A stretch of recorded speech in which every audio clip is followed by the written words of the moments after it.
Hey everybody, Max the Game Boy here, and it's December.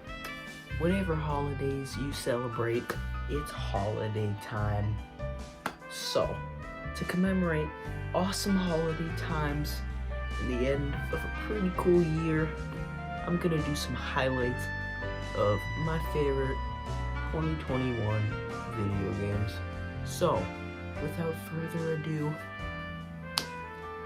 Spiritfarer is a very artful game that a lot of love was put into it, and it's very beautiful. It can be sad at times, but the story is very good, very thought-provoking.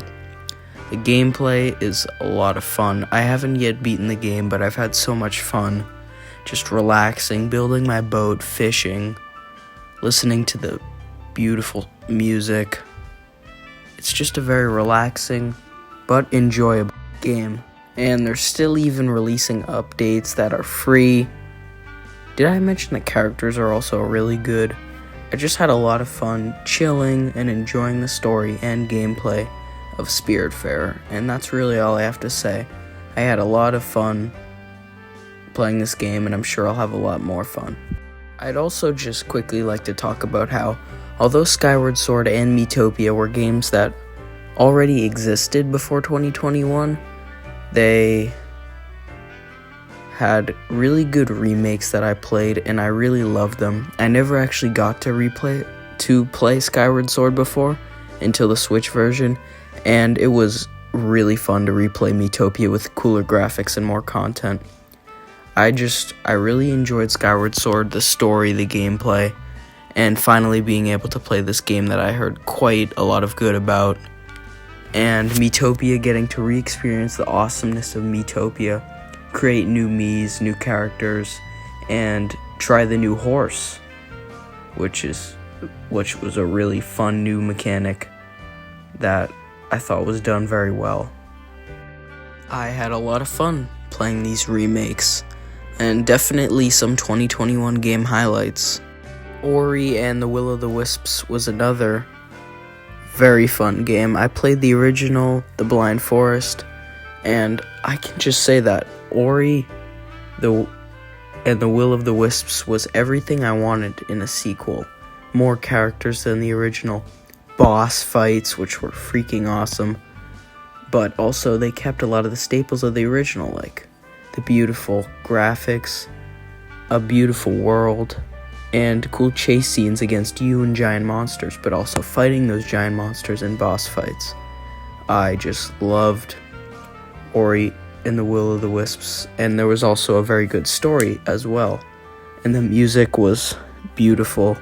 I really felt the awesomeness of the game through the music, which you always want in games, and I really enjoyed this game. Even though it didn't come out this year, when I finally got to play it this year, I really, really enjoyed it.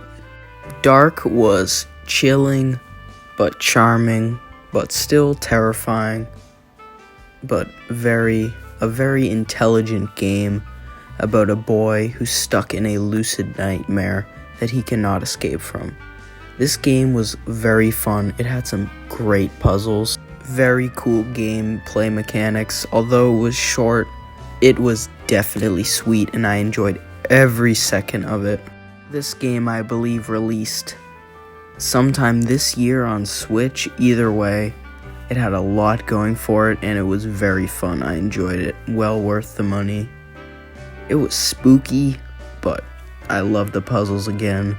I had a lot of fun, and trying to decipher all the creepy monsters and puzzles to determine what's going on in this kid's head and why he's having these nightmares and facing these monsters.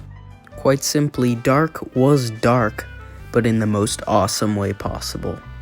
I was pumped for Little Nightmares 2 ever since last year, and it delivered.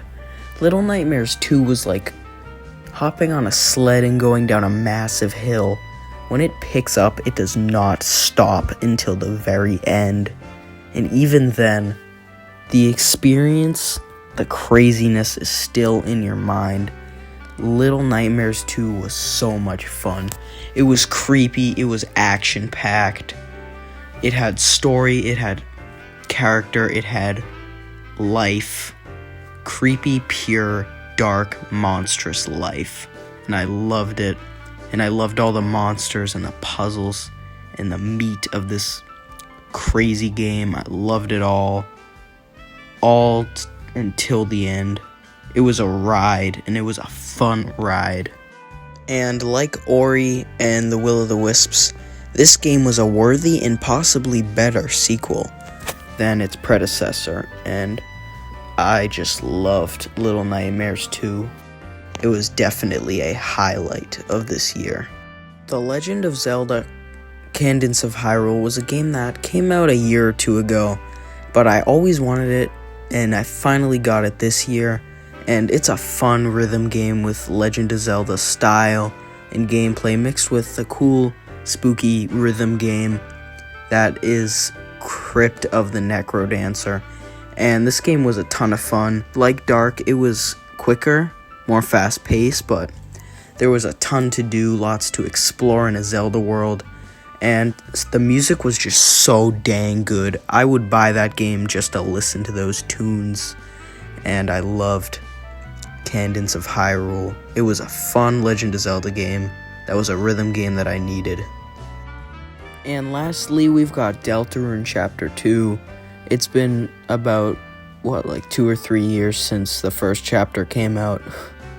When this game came, and like a week after release came to Switch, it hit like an awesome truck.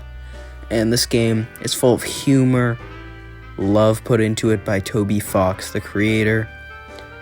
A great battle system, a lot of fun, cool characters, cool concepts. I loved Chapter 2, and the music, I don't know how Toby and whoever he's working with does it. This is good stuff. Good indie stuff right here. That's Deltarune for you. It's a ton of fun, and I really enjoyed it, and can't wait for the next chapter. Even if it takes 2 to 3 years for that to come out, because you can't rush quality. Hey guys, thanks for watching my video on some 2021 highlights of mine. I hope you enjoyed it, and about my game of the year, that's coming later this month, just you wait. Anywho, thanks for watching this video. Comment any video ideas you have below, like this video, or subscribe if you like this kind of stuff. Or don't, because I'm just that chill. Anyway, thanks for watching, guys. See you next time.